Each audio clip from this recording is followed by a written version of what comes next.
Restons dans les sportives anglaises avec la Lotus Esprit, encore une sportive à moteur central arrière présentée en 76. J'avoue ne pas avoir bien compris sa genèse puisqu'il est dit qu'à l'origine, le patron Colin Chapman voulait une voiture rien que pour lui sur la base de l'Europa qui avait 10 ans, en s'inspirant du concept Maserati Boomerang d'Ital Design, et que ça faisait finalement une belle concurrente aux 911, 308 et autres sportives, même avec son petit 4 cylindres maison de 160 chevaux, ce qui l'a convaincu de la commercialiser.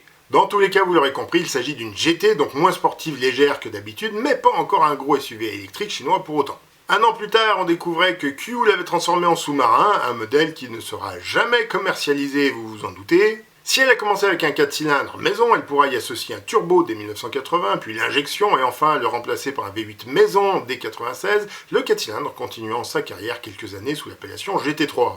Elle termine sa carrière en 2004, soit 28 ans et environ 10 000 exemplaires et une vingtaine de variantes. Vous ne m'en voudrez pas de vous en avoir épargné quelques poignées. Une nouvelle GT 2+2 à V6 centrale arrivera en 2008, mais sous le nom d'Evora. Et un concept à V8 hybride proche de la production reprendra le nom d'Esprit en 2010, présenté par Danny Bahar parmi 4 autres modèles.